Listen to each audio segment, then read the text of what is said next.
फी ज़माना social media के दौर में एक मसला उरूज पर है कि ऑनलाइन निकाह का हुक्म कैसा है। ऑनलाइन निकाह कर सकते हैं या नहीं? ऑनलाइन निकाह कर सकते हैं कि नहीं? ऑनलाइन निकाह का हुक्म, अगर लड़की इंडिया में है और लड़का सऊदीया में है या दूसरी कंट्री में है तो ऑडियो कॉल पर या वीडियो कॉल पर ये दोनों निकाह कर सकते हैं या नहीं? तो वीडियो कॉल पर या ऑडियो कॉल पर निकाह करना दुरुस्त नहीं है, क्योंकि निकाह के लिए इत्तेहादे मजलिस शर्त है। आकिदैन यानी लड़का और लड़की एक मजलिस में हो, दोनों एक दूसरे को देखें। तो ऑनलाइन में वीडियो कॉल पे बज़ाहिर तो लगता है कि वो सामने है, लेकिन वो हकीकत में मजलिस में मौजूद नहीं होता। और शरीयत में जिस्म के साथ मौजूद जब होगा तभी मौजूदगी मानी जाएगी। इसलिए ऑनलाइन निकाह नहीं दुरुस्त नहीं है। हाँ, ऑनलाइन निकाह की एक सूरत है किससे निकाह दुरुस्त है। उसकी सूरत ये है, लड़का सऊदीया से इंडिया में किसी को अपने निकाह पढ़ाने का वकील बना दे, फिर वो वकील दो गवाहों की मौजूदगी में अपने मौकिल का निकाह पढ़ दे तो ये दुरुस्त है। जैसे हम गांव में निकाह पढ़ाते हैं, लड़की के पास इमाम साहब इजाज़त लेने जाते हैं, वो मौकिल बनाती है, फिर आके निकाह पढ़ाते हैं। इसी तरह सऊदीया से कोई यहाँ पे मौकिल बना दे, फिर वो वकील शाहदतैन यानी दो गवाहों की मौजूदगी में निकाह पढ़ा जाए। तशरीफ ला चुके हैं, सवाल होगा आप जवाब सुनिए।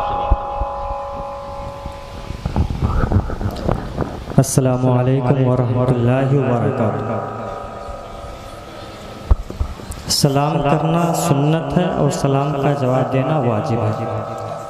अल्लाह रब्बुल इज़्ज़त कुरान मुक़द्दस में फ़हय्यू का लफ्ज़ इस्तेमाल फरमाया है और अहले इल्म जानते हैं कि फ़हय्यू सेग़े अम्र है और अम्र वजूब के लिए आता है। तो जब कोई आपसे सलाम करे तो आप ज़रूर जवाब दिया करें। अस्सलामु अलैकुम व रहमतुल्लाहि व बरकातुहू।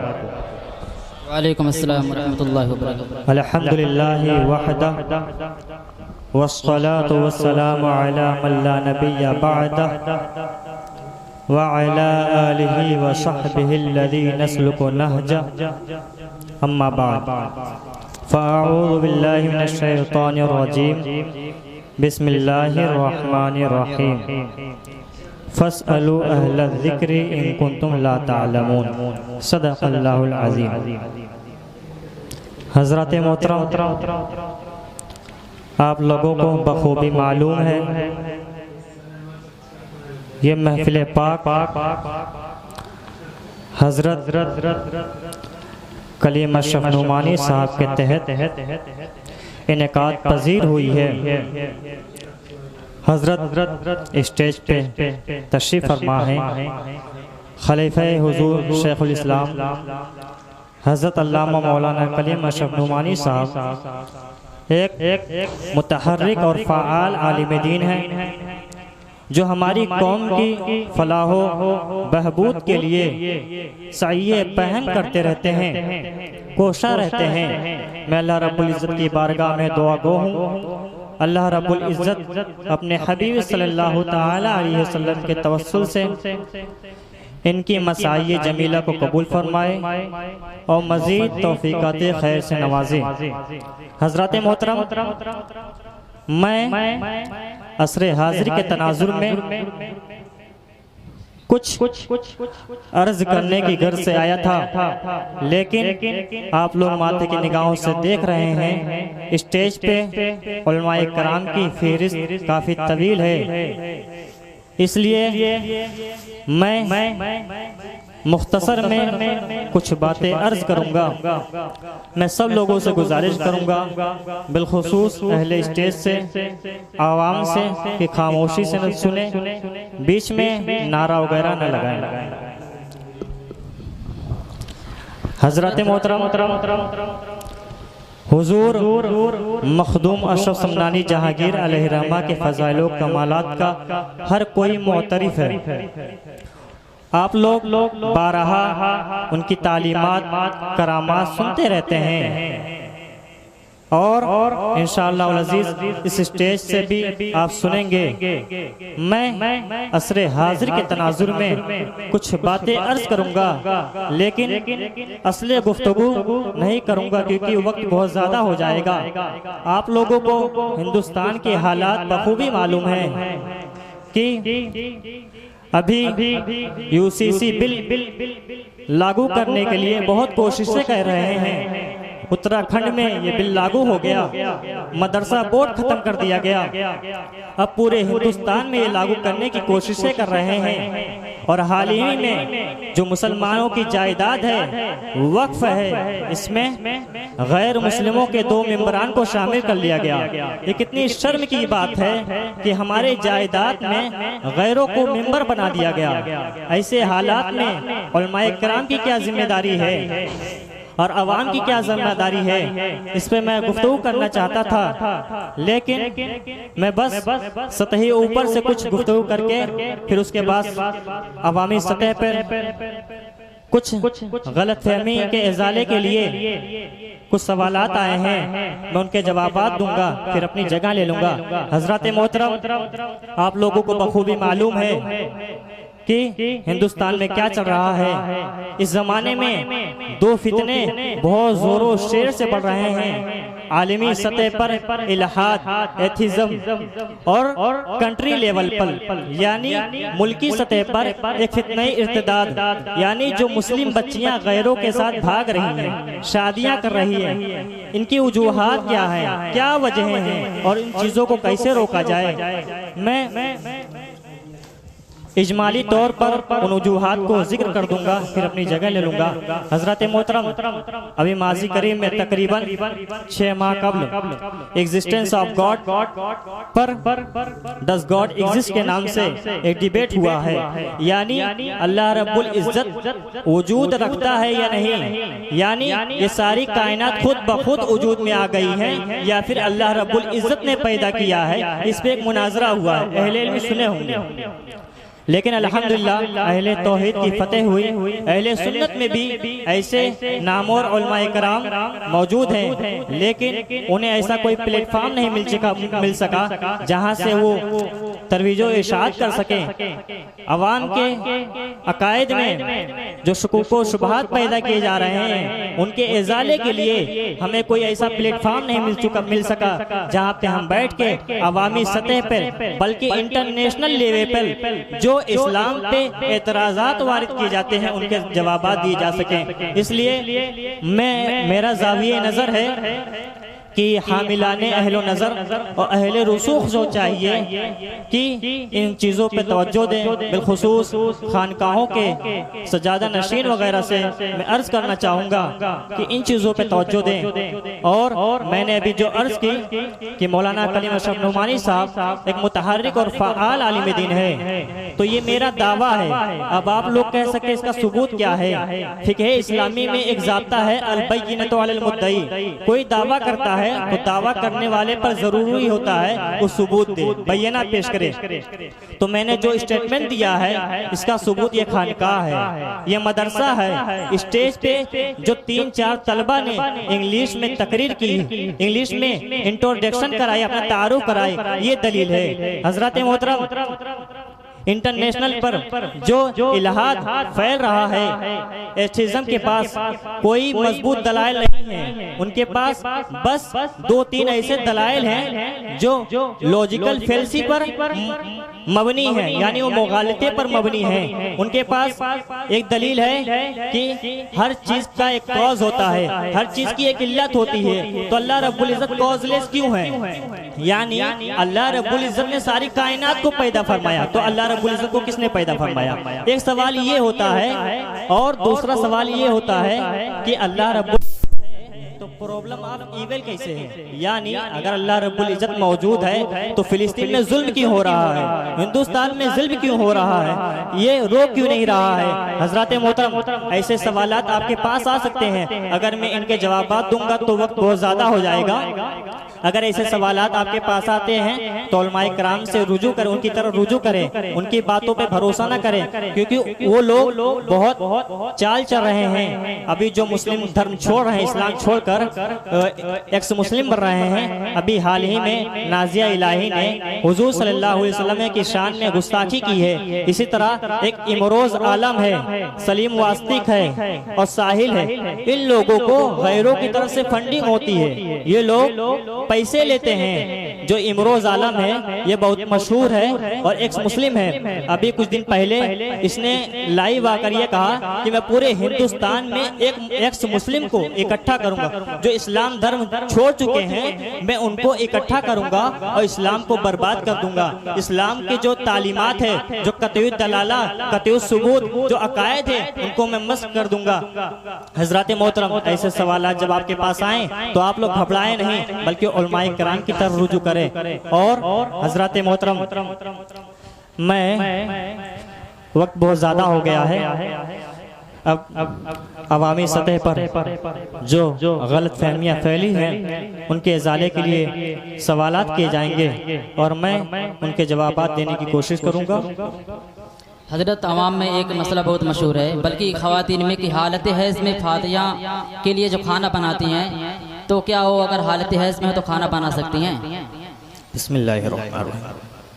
जी, अगर हम कहीं फातिहा करने जाते हैं तो ख़वातीन कहते हैं कि पानी आप भर लीजिए, कहते हैं गिलास से पानी आप भर लीजिए, अगरबत्ती आप जला लीजिए। इसकी वजह उमूमी तौर पर यही होती है कि वो फातिहा का खाना तैयार करने की हालत में नहीं होती, ये उनका गुमान है। यानी औरतें हालत हैज़ में, पीरियड्स की हालत में खाना तैयार कर सकती हैं या नहीं, फातिहा करा सकती हैं नहीं, इस बारे में अवाम में बहुत मशहूर है कि औरतें हालत हैज़ में फातिहा का खाना नहीं तैयार कर सकती। बल्कि ये नज़रिया बिल्कुल बातिल है। इस्लाम में छुआछूत इस तरह का कोई नजरिया नहीं है। इस्लाम इफरातो तफरीद से पाक है। इस्लाम में अगर कोई औरत हालत हैज़ में है, पीरियड्स में है, तो उस हालत में भी वो फातिहा का खाना तैयार करा सकती है, कर सकती है, पानी भी रख सकती है। वल्लाहु आलम बिस्सवाब। इसी तरह एक मसला और मशहूर है कि मछली वगैरह का फातिहा करा सकते नहीं। अवाम में मशहूर है कि मछली पर फातिहा नहीं होता, इसके मुतालिक क्या हुक्म शरई बयान फरमाएं। ये सवाल भी बहुत ज़्यादा मशहूर है कि मछली पर फातिहा नहीं करा सकते। कभी ये सवाल होता है कि मुहर्रम में मछली पर फातिहा नहीं कर सकते, ये भी गलत है। आप लोग एक बात याद रखें, हम जिन चीज़ों को खा सकते हैं, जिन चीज़ों को खाना जायज़ है, उस पर फातिहा भी पढ़ सकते हैं। आप लोग ये बात ज़रूर याद रखें कि जिन चीज़ों का खाना जायज़ है उस पर फातिहा भी पढ़ सकते हैं। तो मछली खाना जायज़ है, लिहाजा हम उस पर फातिहा भी पढ़ सकते हैं। और एक दूसरा मसला है कि दूध बख्शवाना, यानी अगर वालिदा इंतकाल कर जाती हैं तो लोग बच्चों को ताना देते हैं कि तुम्हारी वालिदा ने दूध नहीं बख्शा, इसके मुतालिक क्या है फरमाएं। कुछ देहातों में देखा जाता है जब औरत बूढ़ी हो जाती है, तबीयत खराब हो जाती है, तो अपने बच्चों को इकट्ठा कह के कहती है मैं आपका दूध बख्श दूं, वरना पता नहीं कल रहूंगी या नहीं रहूंगी। शरीयत में इसकी भी कोई असल नहीं है, ये भी मनगढ़ंत आवाम की बातें हैं। शरीयत में इसकी कोई असल नहीं है। बेटे की क्या हैसियत कि अपनी माँ का हक अदा कर सके। बेटे पर, औलाद पर ज़रूरी है कि वालिदैन के हुकूक का ख्याल रखें, क्योंकि वालिदैन की रजामंदी में अल्लाह रब्बुल इज़्ज़त की रजामंदी है। वालिदा के कदमों के नीचे जन्नत है, जैसा कि हदीस शरीफ में है, अल जन्नत तहता अक़दामिल उम्महात, जन्नत माओं के कदमों तले है। तो दूध बख्शवाने की भी शरीयत में कोई असल नहीं है, इससे गुरेज करना चाहिए। फी ज़माना सोशल मीडिया के दौर में एक मसला उरूज पर है कि ऑनलाइन निकाह का हुक्म कैसा है। ऑनलाइन निकाह कर सकते हैं या नहीं, ऑनलाइन निकाह कर सकते हैं कि नहीं। ऑनलाइन निकाह का हुक्म, अगर लड़की इंडिया में है और लड़का सऊदीया में है या दूसरी कंट्री में है, तो ऑडियो कॉल पर या वीडियो कॉल पर ये दोनों निकाह कर सकते हैं या नहीं? तो वीडियो कॉल पर या ऑडियो कॉल पर निकाह करना दुरुस्त नहीं है, क्योंकि निकाह के लिए इत्तेहादे मजलिस शर्त है। आकिदैन यानी लड़का और लड़की एक मजलिस में हो, दोनों एक दूसरे को देखें। तो ऑनलाइन में वीडियो कॉल पे बज़ाहिर तो लगता है कि वो सामने है, लेकिन वो हकीकत में मजलिस में मौजूद नहीं होता। और शरीयत में जिस्म के साथ मौजूद जब होगा तभी मौजूदगी मानी जाएगी। इसलिए ऑनलाइन निकाह दुरुस्त नहीं है। हाँ, ऑनलाइन निकाह की एक सूरत है किससे निकाह दुरुस्त है। उसकी सूरत ये है, लड़का सऊदीया से इंडिया में किसी को अपने निकाह पढ़ाने का वकील बना दे, फिर वो वकील 2 गवाहों की मौजूदगी में अपने मौकिल का निकाह पढ़ दे, तो ये दुरुस्त है। जैसे हम गांव में निकाह पढ़ाते हैं, लड़की के पास इमाम साहब इजाज़त लेने जाते हैं, वो मौकिल बनाती है, फिर आके निकाह पढ़ाते हैं। इसी तरह सऊदीया से कोई यहाँ पे मौकिल बना दे, फिर वो वकील शाहदतैन यानी 2 गवाहों की मौजूदगी में निकाह पढ़ा दे, तो निकाह दुरुस्त हो जाएगा। तलाक के मुतालिक एक मसला है कि गुस्सा और नशा की हालत में अगर किसी ने अपनी बीवी को तलाक दिया तो क्या तलाक पड़ जाएगा? इसके मुतालिक फरमाएं। बिल्कुल, इससे तलाक वाक़ई हो जाएगी। अगर तलाक रजई दिया है तो अभी रजात कर सकता है, लेकिन बाइन दिया है तो वो निकाह से निकल जाएगी। भाई, कोई भी इंसान खुशी में तलाक नहीं देता, हर कोई गुस्से में ही तलाक देता है। तो गुस्से में तलाक देने से भी तलाक पड़ जाती है। तलाक एक शीशे की तरह है, चाहे जानबूझ के दो, गुस्से में दो, अगर पत्थर फेंक दिए तो टूट जाएगी। तो आप अगर गुस्से में दें या खुशी से तलाक देंगे तब भी तलाक वाक़ई हो जाएगी। इसी तरह नशे में तलाक देंगे तो तलाक पड़ जाएगी, वाक़ई हो जाएगी। एक दूसरा मसला यह है कि बीवी को तलाक देने के बाद उसकी बहन से लोग फौरन निकाह कर लेते हैं, तो शरीयत ने क्या हुक्म लागू किया है? इसके मुतालिक कुछ रहनुमाई फरमाएं। ये बहुत ही ज़रूरी मसला है। बहुत से लोग ये समझते हैं कि मर्द ने तलाक दे दी, मर्द अपनी बीवी को तलाक दे दिया है तो अब औरत पर इद्दत है, मर्द पर इद्दत नहीं है। अब मर्द जहाँ चाहे निकाह कर सकता है, चाहे बीवी को तलाक देकर उसकी बहन से निकाह कर सकता है। मर्द लोग ये गुमान करते हैं। अभी तकरीबन 1.5 महीने पहले की बात है, ये मसला मेरे पास आया था, वो मान नहीं रहे थे, फिर मैं उनको लिख कर दस्तखत दे के दिया, तब जाके वो माने। तो इसके बारे में शरई मसला ये है, अगर शौहर अपनी बीवी को तलाक दे दिया है तो बीवी जब तक इद्दत ना गुजार ले, वो शौहर अपनी बीवी के बहन से निकाह नहीं कर सकता, क्योंकि अल्लाह रब्बुल इज़्ज़त ने कुरान पाक में इरशाद फरमाया है, अन तजमाउ बैनल उख्तयैन, निकाह में 2 बहनों को इकट्ठा करना हराम है। अब कुछ लोगों के जहन में ये शुबहा पैदा हो सकता है कि यहाँ पे आयत में अल्लाह रब्बुल इज़्ज़त ने निकाह में जमा करने से मना फरमाया है, लेकिन शौहर ने तो तलाक दे दी है, अब निकाह में जमा करना कहाँ हो रहा है? तो ये बात वाज़ेह है, तलाक देने के बाद भी